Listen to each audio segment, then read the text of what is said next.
क्या है ये सब? तुमने जो देखा, क्या सच में वही था, या तुम्हारी आंखों ने किसी रहस्य को बस महसूस कर लिया? ध्यान से सुनो, हर शब्द, हर झपकी, हर आवाज में कुछ छुपा हुआ है। यही जगह है जहां कुछ होने वाला है, कुछ ऐसा जिसे समझ पाना आसान नहीं। सब कुछ अजीब है, मगर सच की गहराई में उतरने के लिए यह ही सही समय है। तुमने वही देखा जो होना था, लेकिन क्या सच में तुम समझ पाओगे कि यह सब क्यों हो रहा है? जान की कोई कीमत नहीं, और किसी को भी इस रहस्य का पूरा बोध नहीं है। ये जो कुछ भी तुम्हारे सामने है, उसे देखकर डर और उत्सुकता एक साथ उड़ान भरते हैं। और फिर अचानक तुम्हारे हाथ में वह तोहफा आ जाता है जिसे तुम देने वाले थे। मगर अजीब बात यह है कि इससे कुछ नहीं हुआ। ऐसा लगता है जैसे यह तोहफा सिर्फ दिखावा था, किसी उद्देश्य के बिना।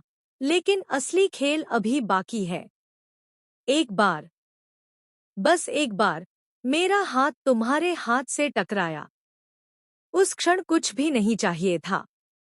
दुनिया की कोई वस्तु, कोई सोना, कोई हीरा, कुछ भी महत्व नहीं रखता।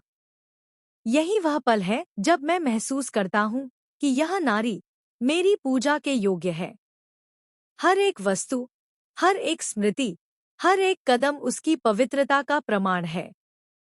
ऊपर फेंकी गई माला ने गिरते हुए दो लोगों के ऊपर अपनी रहस्यमयी छाया डाल दी। माला, जो साधारण प्रतीत होती है, वास्तव में इस घटना का केंद्र बन जाती है। दोनों, गुरु और राघव, उसकी रहस्यमयी शक्ति को समझने की कोशिश कर रहे हैं। उनके चेहरे पर अविश्वास और आश्चर्य के बीच संघर्ष झलकता है। उनके हाथ माला को पकड़ने की कोशिश करते हैं, लेकिन ऐसा लगता है कि यह कोई साधारण माला नहीं।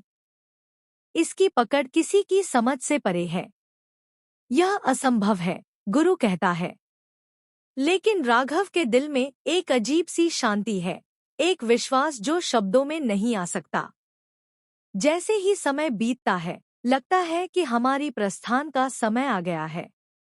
लेकिन वहां, पीछे खड़े रहकर माला के साथ आशीर्वाद देने का दृश्य भी कुछ कम रहस्यमयी नहीं है।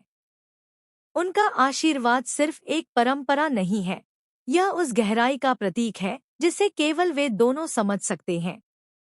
पीछे हटो और देखो कि केवल वही लोग हैं जो एक दूसरे के लिए बने हैं, और इस सत्य को कोई कानून या दुनिया झुठला नहीं सकती। भगवान की मौजूदगी हर जगह महसूस होती है। उनके दृष्टिकोण से हर घटना का क्रम स्पष्ट है। लेकिन